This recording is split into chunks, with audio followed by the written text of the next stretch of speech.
In this video mini lecture, I am going to show you how you can add or find the sum of the first n terms of a odd number series. So if you look at this particular series, which shows you the odd numbers, it is 1, 3, 5, 7 and 9.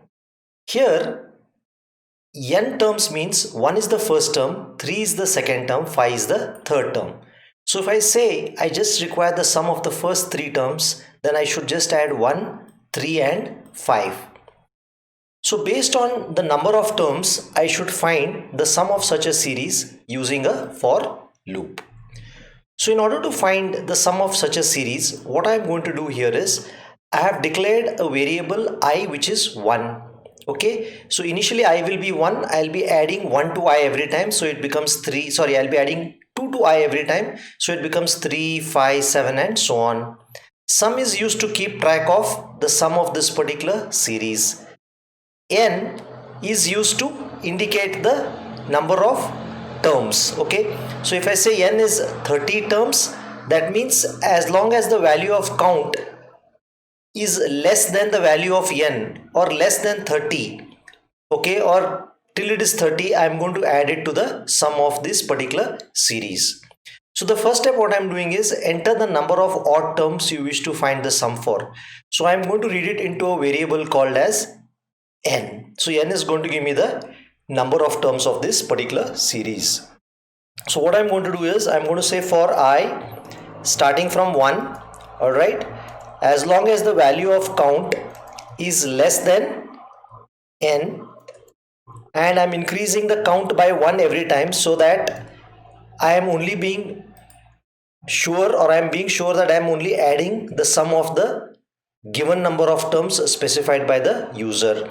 So here I'm going to say sum is sum plus I.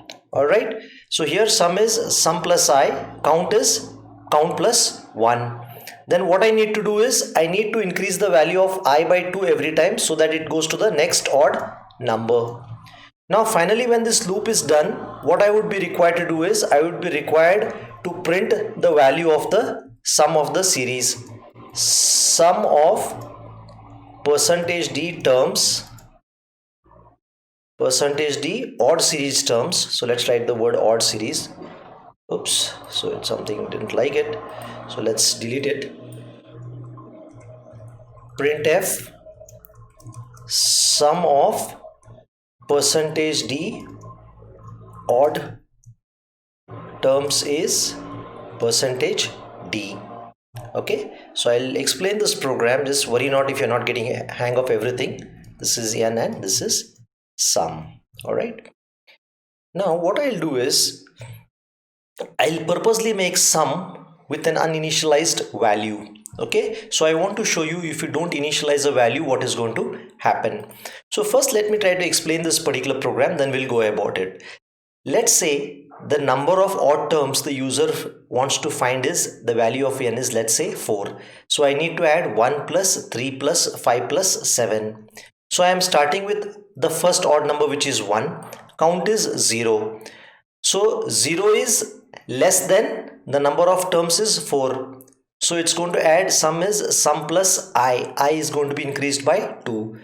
Count is again going to be increased by 1 more. Count becomes 1. 1 is less than 4.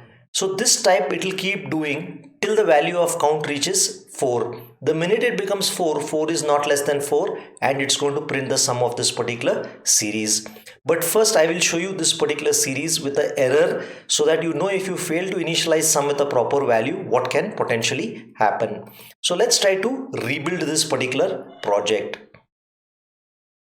All right, now what I'm going to do here is I am going to assume, let's see, hopefully if there are no error messages and so on. So let's try to build. Okay, so this is fine, there's no errors. So let's try to run this particular program. So here it's asking me the number of odd terms I wish to find the sum for. Let me say I wish to find the sum of the first 4 odd terms. So it should be 1 plus 3 is 4, 4 plus 5 is 9, and 9 plus 7 is 16. Okay, but I am getting the wrong number of odd terms as 24. The reason being I have failed to initialize sum as 0. So sum is taking some random or garbage value. In case you want to see the garbage value of sum, let me print the value of sum here. Okay, so let's print the value of sum so you get an idea of what is the value of sum here. Okay,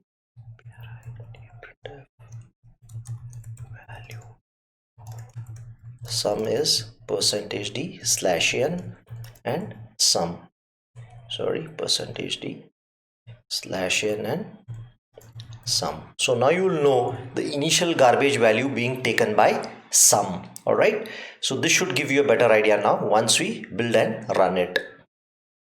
Okay, value of sum. See, sum has already taken the value 8. I have not given it any initial value, but the compiler has randomly assigned it the value 8.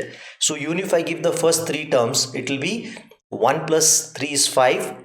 Okay, sorry, 1 plus 3 is 4, 4 plus 5 is 9, 9 plus 8, it's going to print as 17. So sum is wrongly giving as 17 because I failed to initialize sum. That is why during algorithms I used to tell you initialization is very important, because if you fail to initialize the value of sum, you can be sure you are going to get certain garbage output. So now what I'm going to do here is, now with sum initialized to 0, let's try to find the sum of this particular series, and then I will help you run this. Now if you see it, during compilation it gave a warning here. It said sum is used without any initialization. It warned you. So sometimes compilers are smart enough to warn you that you have failed to initialize the variable and you're directly using it, and you could potentially get into trouble when you're running it. So let's try to run this particular program. So let's see, sum is now 0 because I have given it the initial value 0. Let's say I want to find the sum of the first 5 series. So it is 1 plus 3 is 4, 4 plus 5 is 9, okay, 9 plus 7 is 16, 16 plus 9 is 25. So now if you see, the sum of the 5 odd terms happens to be 25, which is exactly the result we want. Now let me try to explain this particular code for you so that you understand. But in the description of this particular video, I have given a link to the algorithm of this particular logic. So please take a look at the algorithm so that you get a complete or a clear picture of this particular working of this particular program. It keeps track of the odd number starting from 1, then it becomes 3, then 5, 7 and so on. Sum is self-understood. N is the endpoint of that, or the number of terms I want to find out, or number of terms I want to add I to the sum to find out the sum. Count will keep track.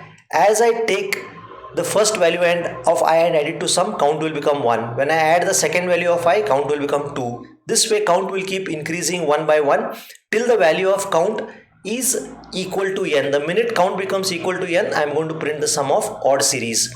Now you may be wondering why I have said count less than n and why not less than or equal to n. If I start the value of count as 1, okay, if I make this as 1, then I will make this count is less than or equal to n. Since I am starting count from 0, I am counting from 0, I am not counting from 1. That's why I have made count less than n.